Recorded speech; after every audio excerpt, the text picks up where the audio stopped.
So in this video I'm going to show you how to install and configure this library for MATLAB for analysis and processing of MEA recordings of the retina. With this package you can import raw files and the result file of spiking circuits if you have done spike sorting, and analyzing your data, extract responses of your cell, so you can compute spike trigger averages, receptive fields, and PSTHs. So here I'm going to show you how to install and configure this library.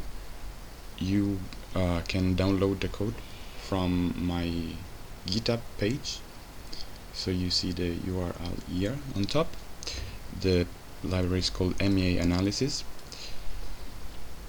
You can download it by clicking this green button here, so you can rather download the zip file, or if you have Git installed in your computer you can clone the repository, which is what I'm going to do now.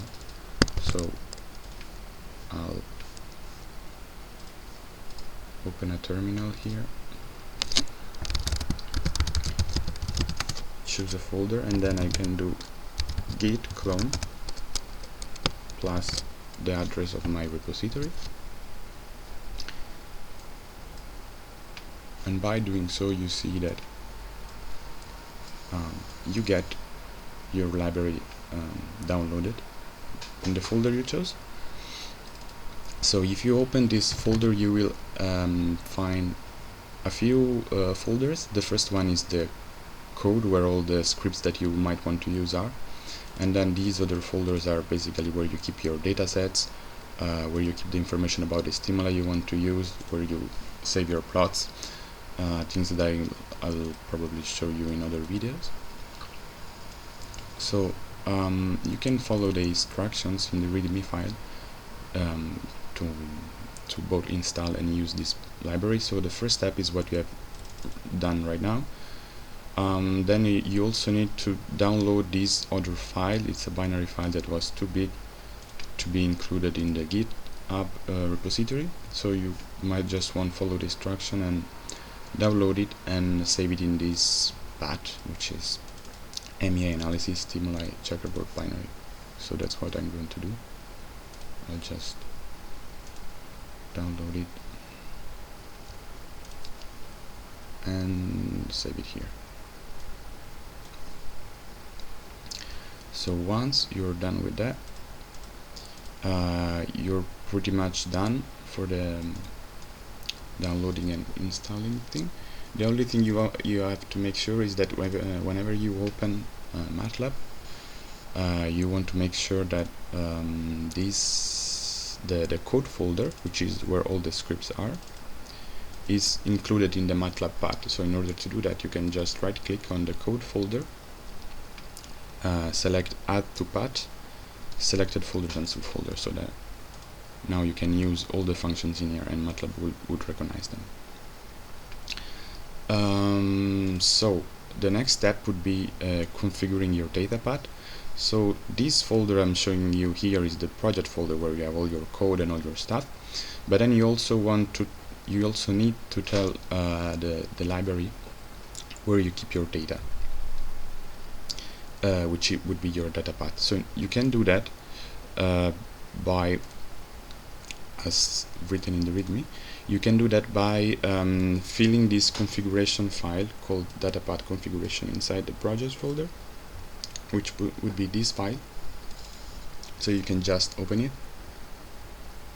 and yeah, you open it and you follow this syntax to include all the locations where you want to save your data. So you can have more than one.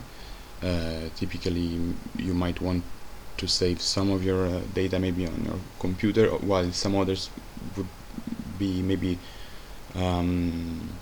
would take too much space, so you want to save them in an external drive, and so in that way you can just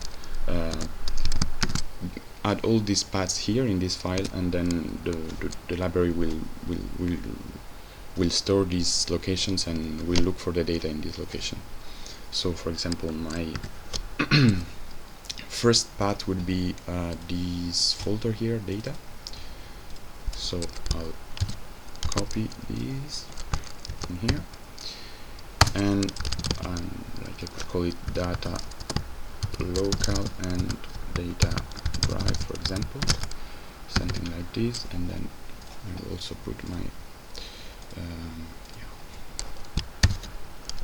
this one. Okay, so if I save this and now I go back into MATLAB, I can do a data path, and then MATLAB will tell me which is the location where he's reading or writing data. And you can also list all the data paths that you have, that you've chosen, like this, and you can switch from one another using change data path like this. So for example, now I can do data drive, and now MATLAB, rather than looking into my local data path, is looking into this hard drive, so I can do again data. Yeah. So this is basically just a simple way of telling MATLAB where to look for the data without having to input in the functions every time the location of your data. It's just a simpler way to handle that.